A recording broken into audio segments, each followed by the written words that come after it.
Hello student, आज हम लोग पढ़ेंगे इलेक्ट्रिक रेजिस्टेंस। हम लोगों ने करंट इलेक्ट्रिसिटी में बहुत कुछ पढ़ रखा है, उसके अंतर्गत हम लोग स्टार्ट करेंगे इलेक्ट्रिक रेजिस्टेंस। इसमें देखेंगे इलेक्ट्रिक रेजिस्टेंस होता क्या है। इलेक्ट्रिक रेजिस्टेंस द ऑब्स्ट्रक्शन, और इसको अपोजिशन भी कहते हैं, offered by a conductor to flow of electric current through it is called the electric resistance of that conductor. या इसको अपन दूसरे देखें कि the cause of electric resistance is collision of free electrons inside the conductor of on applying a potential difference on its end। इसका मतलब क्या हुआ, यहाँ पे ध्यान से देखना आप लोग कि यदि किसी कंडक्टर में से करंट फ्लो होती है, इलेक्ट्रिक करंट फ्लो होती है, तो उसके अंदर एक अपोजिशन होता है। मतलब वो कंडक्टर के जो, ठीक है, वो कंडक्टर होता है अपने अंदर से इलेक्ट्रिक करंट के फ्लो होने का अपोज करता है, उसका विरोध करता है। तो कोई भी कंडक्टर यदि अपने अंदर से इलेक्ट्रिक करंट फ्लो होने का अपोज करता है, विरोध करता है, तो बस उसी को हम लोग इलेक्ट्रिक रेजिस्टेंस कहते हैं, जिसको हमने आर के द्वारा इसको शो किया था, और जिसकी यूनिट जो है वो क्या है, ओम होती है। ये होता किस कारण से है, इसको देखेंगे। The cause of electric resistance, जिसका जो कारण है वो क्या है, कोलिजन ऑफ फ्री इलेक्ट्रॉन्स। जो किसी कंडक्टर के अंतर्गत फ्री इलेक्ट्रॉन्स होते हैं उनका आपस में कोलिजन होता है, ठीक है, on applying A potential difference. जब हम पोटेंशियल डिफरेंस अप्लाई करते हैं तो जो फ्री इलेक्ट्रॉन्स होते हैं वो मूवमेंट चालू करते हैं, उनके आपस में टकराते हैं, कोलिजन होता है, और इस कारण से वो एक रेजिस्टेंस उत्पन्न करते हैं करंट के फ्लो होने में, ठीक है, गतिरोध उत्पन्न करते हैं। नेक्स्ट हम लोग देखेंगे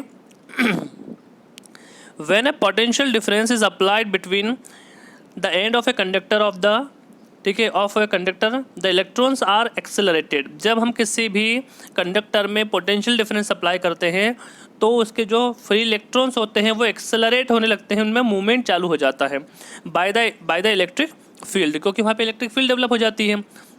दस स्टेपलिस्ट दिस इलेक्ट्रॉन्स सफर कोलिजन, इनके बीच में आपस में कोलिजन होता है, टकराव होता है, with the atoms of the conductor and attain the net constant velocity, और इनमें धीरे धीरे एक वेलोसिटी उत्पन्न हो जाती है। The resistance of conductor is due to the collision inhibiting the free and fast moving of the accelerated electrons. Resistance of an insulator और a bad conductor is infinite. इसका मतलब क्या हुआ कि जैसे जैसे उन इलेक्ट्रॉन्स में उन, ठीक है, कोलिजन बढ़ता है तो उनकी वेलोसिटी भी कांस्टेंट होने लग जाती है और बढ़ने लग जाती है और धीरे धीरे जाके कांस्टेंट हो जाती है। लेकिन यदि हम इंसुलेटर की बात करें, कुचालक की बात करें, या बेड कंडक्टर की बात करें जो विद्युत का या ऊष्मा का सुचालन नहीं करते हैं, those material which do not pass electricity और हीट थ्रू देम, वो जो होते हैं उनका रजिस्टेंस जो होता है वो इनफाइनाइट होता है, इन्फिनिटी होता है। तो आप इसको अच्छे से याद रखिएगा। अब हमने ओम्स लॉ के द्वारा पढ़ा था कि R इक्वल्स टू हमने निकाला था V अपॉन I होता था। तो हमने देखा कि भैया R जो है रेजिस्टेंस है, I जो है हमारा पोटेंशियल डिफरेंस वोल्टेज होता है, और I से हम लोग किसको शो करते हैं, करंट को शो करते हैं, ये हमारा करंट होता है, ठीक है। तो इसी से हम देखेंगे, यहाँ से हम लोग यूनिट निकालने की कोशिश करेंगे। The SI unit of resistance is expressed in ohm. इसको इस प्रकार के साइन के द्वारा दर्शाया जाता है। इसका साइन है, इसको अच्छे से आप देख लेना, इसको ओम कहते हैं। तो हम यहाँ पे देखेंगे कि हमने देखा है R इक्वल्स टू होता है V अपॉन I। तो यहाँ से हम लोग निकाल सकते हैं कि 1 वोल्ट, ठीक है, 1 वोल्ट अपॉन 1 एम्पियर, ये एम्पियर की यूनिट होती है। इसी को हम लोग बोलते हैं 1 OHM ओम, और इसको शो करते हैं इस साइन के द्वारा। इस साइन के द्वारा इसको शो किया जाता है, इसका फिजिकल साइन है, ठीक है। तो रेजिस्टेंस की जो ऐसा यूनिट होती है वो क्या होती है, ओम होती है। So the resistance of conductor is 1 ohm if 1 ampere current flow through the conductor whose ends are maintained at potential difference of 1 volt। इसका मतलब क्या हुआ कि यदि किसी कंडक्टर का रेजिस्टेंस 1 ओम है तो इसका मतलब क्या हुआ कि उस कंडक्टर के अंदर से 1 एम्पियर की करंट फ्लो हुई है। कब, जबकि उस पर हम लोगों ने 1 वोल्ट का पोटेंशियल डिफरेंस अप्लाई किया है। चल आगे देखेंगे। To measure high resistance kilo ohm, ohm से बड़ी यूनिट होती है किलो ओम होती है, and mega ohm are used for measuring low resistance milli ohm and microohms are used. इसमें क्या बोला कि to measure high resistance kilo ohm और मेगा का यूज़ किया जाता है बहुत बड़े स्तर पर ओम रेजिस्टेंस को माफ़ करने के लिए। लेकिन जब छोटे लेवल पे हम लोग रेजिस्टेंस को मापते हैं तो उसके लिए हम करते हैं मिली ओम्स, ठीक है, या माइक्रो ओम्स, ठीक। नेक्स्ट हम देखेंगे आगे कन्वर्जन फैक्टर देखेंगे थोड़ा सा।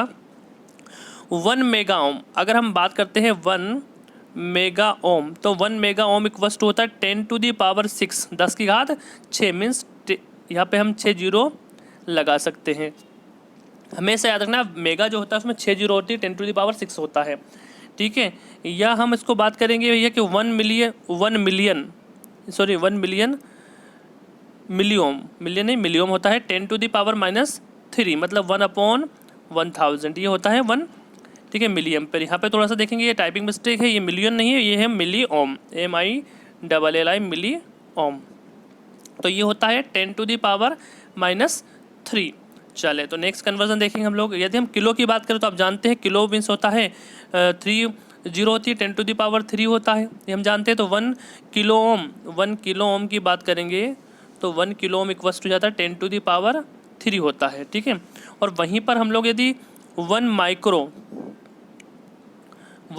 ओम देखेंगे तो ये होता है 10⁻⁻6 रहेगा। बस सिंपल सी ये यहाँ डायमेंशन ऑफ रेजिस्टेंस, इसकी बात करेंगे कि इसकी डायमेंशन क्या होती है। देखिए R इक्वस टू हमने देखा है V/I होता है, ठीक है। तो यहाँ पे हमने देखा कि भैया इसकी जो यूनिट है वो क्या हो जाएगी हमारे पास में ओम, ठीक है। इसकी जो इस प्रकार से रहेगा, इसकी जो है वो क्या रहेगी वोल्ट, और इसकी क्या हो जाती है एम्पियर। तो ये हमने देखा था यहाँ पे वोल्ट अपॉन एम्पियर। अब हम लोग जानते हैं यहाँ पर ओम की जो यूनिट होगी वो वोल्ट अपॉन एम्पियर होगी। आप इसको यहाँ पे ये डिवीजन नहीं लगा, इसको हमेशा परमानेंट मानेंगे ये वाला कि ohm equals to volt upon ampere, ये यहाँ पे रहेगा।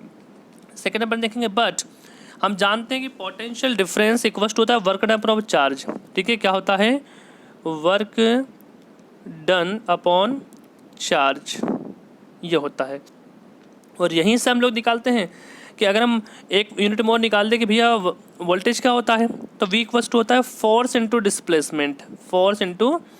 डिस्प्लेसमेंट, ठीक है, अपॉन करेंट इंटू टाइम। ये यहाँ से फॉर्मूला इसका निकल के आता है, ठीक है।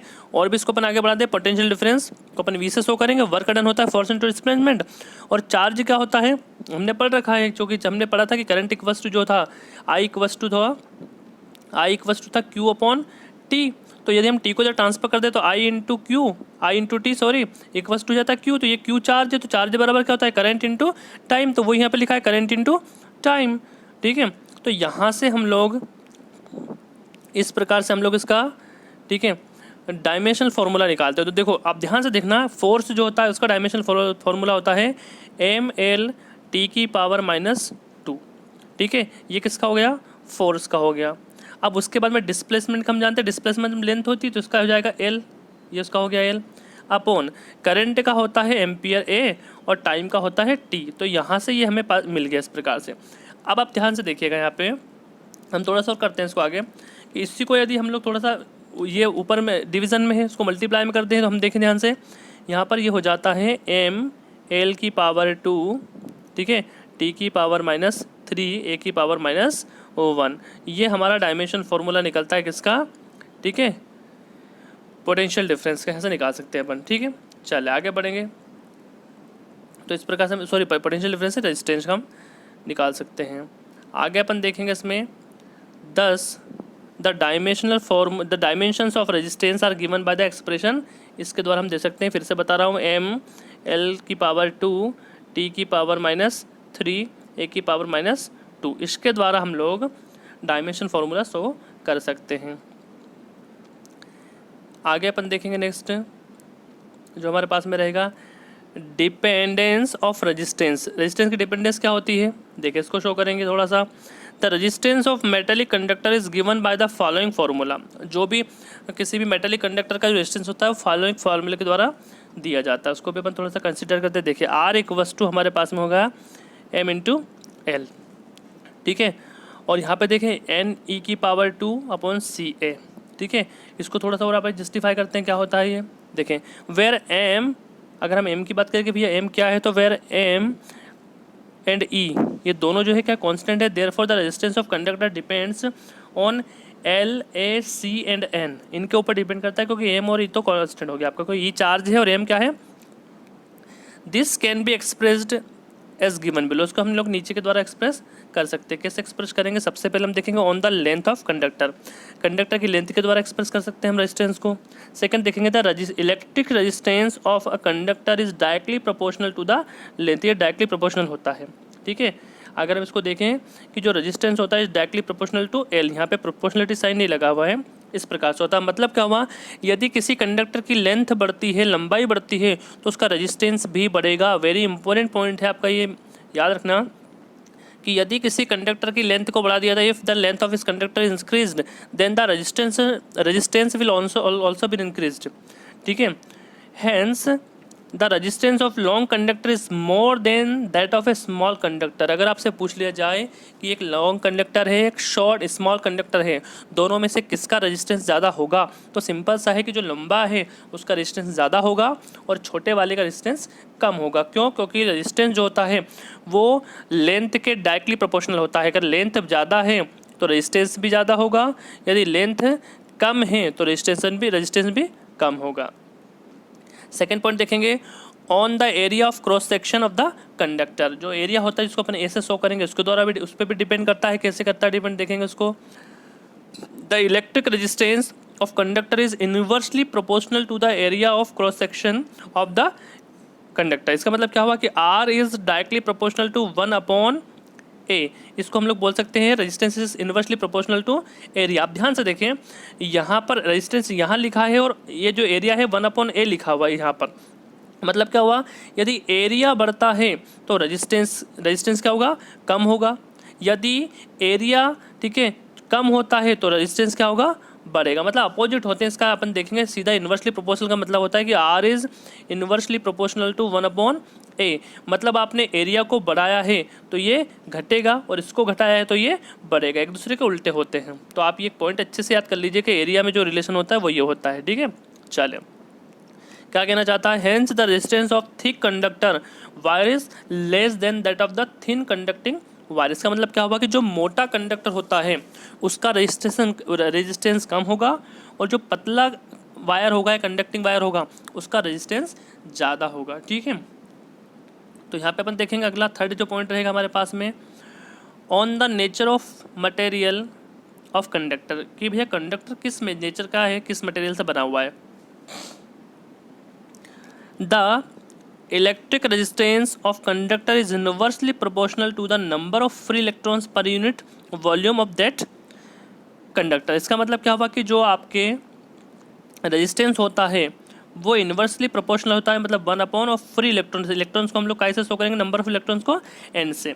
मतलब क्या हुआ कि यदि फ्री इलेक्ट्रॉन्स आपके ज़्यादा हैं तो रेजिस्टेंस कम होगा, यदि फ्री इलेक्ट्रॉन्स कम हैं तो रेजिस्टेंस ज़्यादा होगा। मतलब हमेशा इन्वर्सली प्रोपोर्शनल में अपोजिट होता है, मतलब एक ज़्यादा है तो दूसरा कम, एक कम है तो दूसरा ज़्यादा।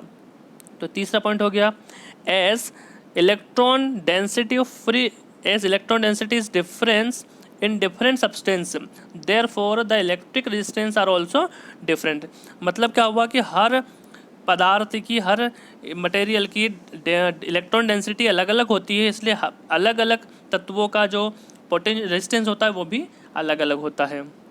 आगे हम देखेंगे फोर्थ पॉइंट जो रहेगा on the temperature of conductor. Conductor का टेम्परेचर पर डिपेंड करता है। The electric resistance of conductor is inversely proportional to the relaxation time. मतलब क्या होगा कि भैया जो कंडक्टर का रेजिस्टेंस जो होता है वो रिलैक्सेशन टाइम के इनवर्सली प्रोपोर्शनल होता है। R equals to 1/C। वही वापस से हो गया कि भैया रिलैक्सेशन टाइम ज़्यादा है तो रेजिस्टेंस कम होगा, रिलैक्सेशन टाइम कम है तो रेजिस्टेंस ज़्यादा होगा।